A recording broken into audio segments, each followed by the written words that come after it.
ሰበር የተባሉ አሁንም አዳዲስ ነገሮች እየተሰሙ ይገኛሉ እስከ መጨረሻው ተከታተሉኝ አይስ ዶናልድ ትራምፕ አነጋጋሪነታቸውን ቀጥለዋል እስራኤል ከባድ የተባለ ማስጠንቀቂያ ከአሜሪካው ፕሬዝዳንት እንደደረሳት በዚህ ሰዓት እየሰማን እንገኛለን ከሞት ወደ ህይወት መጥተዋል እስራኤል ገደልኳቸው ያለቻቸው 3 የኢራን ከፍተኛ የጦር አመራሮችና አዛዦች በህይወት መገኘታቸው ተሰምቷል السلام عليكم ورحمة الله تعالى وبركاته ودنا يتكبراتشو هي النور فاميليوች እንዴት አላችሁ ዛሬም እንግዲህ የወጡ አዳዲስ መረጃዎችን ኢንሻአላህ ወደ እናንተ ይዤላችሁ ቀርብ ያለሁኝ ጦርነቱ ያበቃ ይመስላል በ12 ቀን እንግዲህ የተጠናቀቀ ይመስላል በጎዳና ላይ እንግዲህ በትልቁ አክብረውታል ማለት ነው የድል በዓል ብለው እንግዲህ አክብረውታል ኢራናውያንም አዲስ የሆነ ሰርፕራይዝ ይዘው መጥተዋል እሱም ደግሞ እንግዲህ ሙተዋል የተባሉት የኢራን ጀነራሎችና ትላልቅ አመራሮች በህይወት ተገኝተው ከህዝቡ ጋር በመቀላቀል የደስታውን በዓል እንግዲህ አክብረዋል ማለት ነው በጣም ደስ የሚል መረጃ ነው የሁዲዎች ቀጣፊዎች ናቸው ምንለው በዚህ ነው ገለናቸዋል አጥፍተናቸዋል ይያሉ ፎቶዋቸውን ሲለጥፉ ነበር ኢራኖችም እንግዲህ ያደረጉት እነዚህን ሙተዋል የተባሉትን ግለሰቦች ዝም ብለው ስራቸውን መስራት ብቻ ነበር ሲያደርጉ የነበሩት ዛሬም እንግዲህ ህዝቡ ባልጠበቀው መንገድ ሰርፕራይዝ አድርገዋቸዋል በጣም ደስ የሚል ዜና ነው ሁላችንም ደስ ነው ያለን እንግዲህ ትላልቅ ጀነራሎች ናቸው እነዚህን እንግዲህ ገለናቸዋል ካላቸው ውስጥ ሶስቱ በህይወት እንደሚገኙ እንግዲህ መረጃው እየወጣ ነው የሚገኘው እንግዲህ መጀመሪያ የምናደርገው እነዚህን ሞቱ የተባሉትን ጀነራሎች እንግዲህ በህይወት መገኘታቸው ተከትሎ እንግዲህ የወጣ ያለ መረጃ አለ እሱን ቪዲዮ ተከታትለን እንመለሳለን ከሞት ወደ ህይወት መጥተዋል እስራኤል ገደልኳቸው ያለቻቸው 3 የኢራን ከፍተኛ የጦር አመራሮችና አዛዦች በህይወት መገኘታቸው ተሰምቷል እነዚህ 3 ከፍተኛ የኢራን ወታደራዊ መሪዎች የታዩት ትላንትና በቴህራን አመሻሹን በተደረገው የድል ሰልፍ ላይ ነበር ከነዚህ መካከል የመከላከያ ሚኒስትር ብርጋዲየር ጀነራል አዚዝ ናስሬዳዚ ይገኛሉ በተጨማሪነትም የኢራን አብዮታዊ ጥበቃ ጓድ የሆነው የቅዱስ ኃይል አዛዥ ብርጋዲየር ጀነራል እስማኤል ቃኒ በምስል ከታዩት መካከል ተጠቃሽ ናቸው የጠቅላይ መሪው አያቶላ አሊ ኬማኒ አማካሪ አድሚራል አሊ ሻምካኒም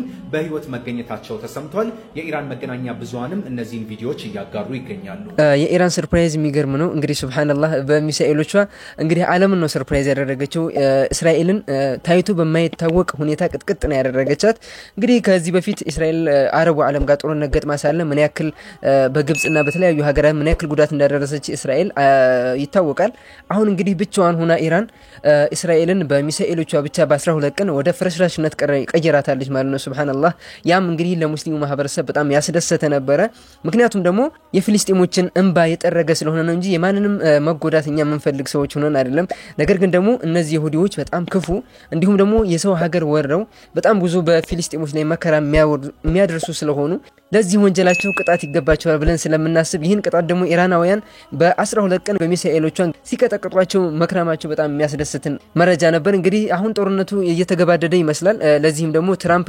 በእስራኤል በጣም እንደተናደዱና ጦርነቱን ማቆም እንደሚፈልጉ እየተናገሩ ነው የሚገኙት እሱን መረጃ ሰምተን እንመለሳለን አይስ ዶናልድ ትራምፕ አነጋጋሪነታቸውን ቀጥለዋል እስራኤል ከባድ የተባለ ማስጠንቀቂያ ከአሜሪካው ፕሬዝዳንት እንደደረሳት በዚህ ሰዓት እየሰማን እንገኛለን ዶናልድ ጄ ትራምፕ በትሩዝ ገጻቸው ላይ እንደገለጹት ከሆነ እስራኤል አቁሚ ካሁን በኋላ ምንም አይነት የቦምብ ድብደባ ኢራን ላይ መፈጸም አትችም ይሄ ትልቅ ቫዮሌሽን ነው ስለዚህ ፓይለቶችሽን እንደዚሁም የጦር ጀትሽን ወደ ቤትሽ መልሺ ሲሉ ከባድ የተባለ ማስጠንቀቂያ ለእስራኤል ሰጥተዋል አይገመቴ የሆኑ የሚገኙት የአሜሪካው ፕሬዝዳንት ዶናልድ ትራምፕ ታዲያ ቀጣይ ምን ይላሉ የሚለው በጉጉት እየተጠበቀ ይገኛል በእንዲህ እንዳለ በመላው ኢራን በዛሬው ዕለት ቪክትሪ ሴሌብሬሽን እንደሚደረግ እየሰማን እንገኛለን በዚህም ታዲያ አሸንፈናል የሚል የደስታ በዓላቸው ሊያከብሩ እንደሚችሉ መረጃዎች አሳይተዋል እንግዲህ ከዚህ ቀደምም ያ ጀማዓ እንግዲህ ነገራችሁ ነበር አሜሪካ ይሄን ጦርነት መሳተፍ ብዙ ፍላጎት የላትም ይሁዲዎቹ ግን አሜሪካን እጇን ጎትተው ነው የሚያስገቡት ወደዚህ ጦርነት ምክንያቱም ደግሞ ኢራናውያን ጠንካራ ሆነው እንዲወጡ ስለማይፈልጉ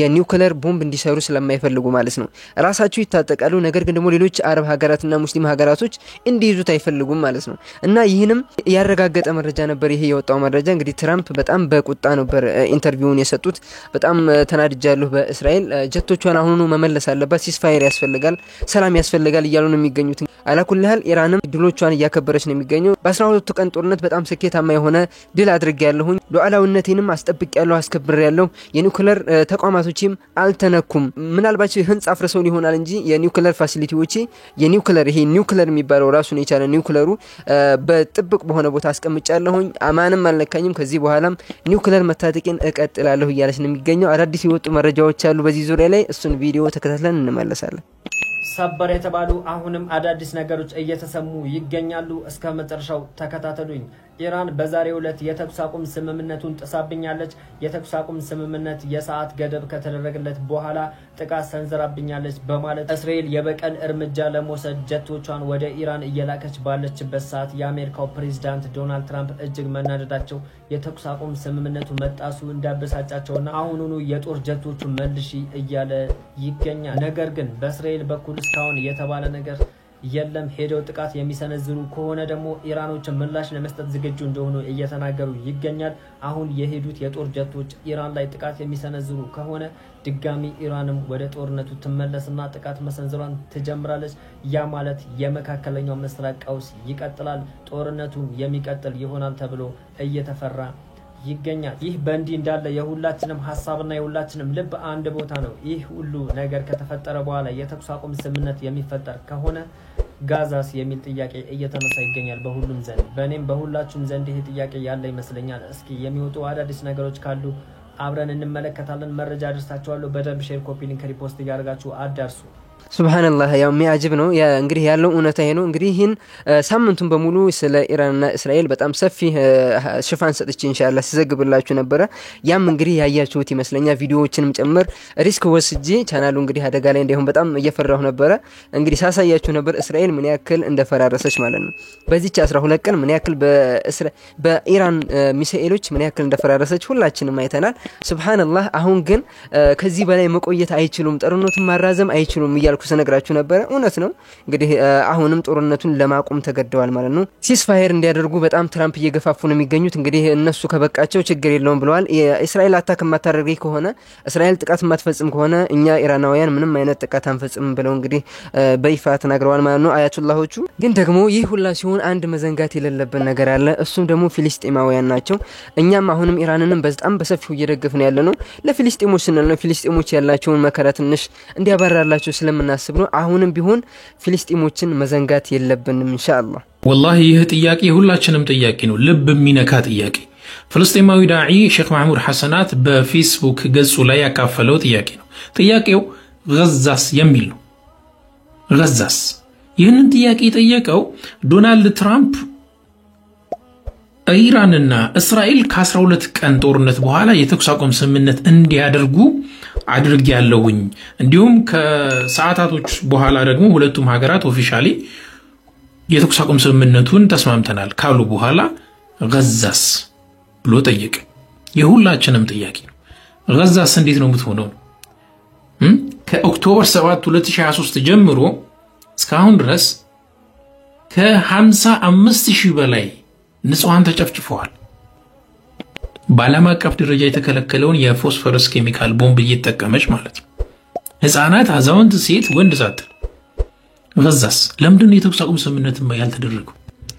እኔ ከዚህ የተረዳሁት አንድ ነገር ቢላሂ አለይኩም የዓለም ህዝብ ሁሉ ለአንዲት ሀገር ድምፅ ሆኖ ደግፎ ያቺ ሀገር ግን ከጠላታው ጋር አንገት ለአንገት የምትጠናነቅበት በቴክኖሎጂ የበለጸገ የጦር መሳሪያ ከሌላት ዋጋ የለውም።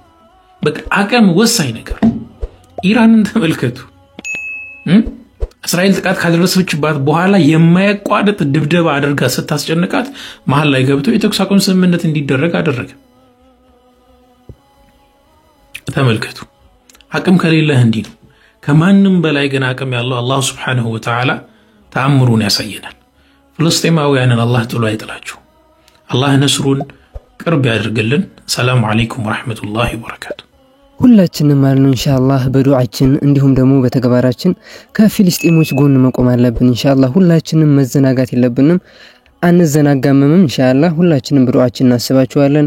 መከራቸው ስቃያቸው እንዲያበቃ ሁላችንም ዱዓ ማድረግ ይኖርብናል ማለት ነው ኢንሻአላህ። ይህ ነገር ፊልስጤሞችን የሚያዘናጋ ሊሆን አይገባም ብለን እናስባለን ኢንሻአላህ። ሁላችሁም ዱዓ አድርጉላችሁ። ለዛሬ እንግዲህ ያዘጋጀሁላችሁ ቪዲዮዎች እነዚህን ይመስሉ ነበር። ኔክስት ኢንሻአላህ በሌላ ቪዲዮ ተመልሰን እንገናኛለን። والسلام عليكم ورحمة الله تعالى وبركاته.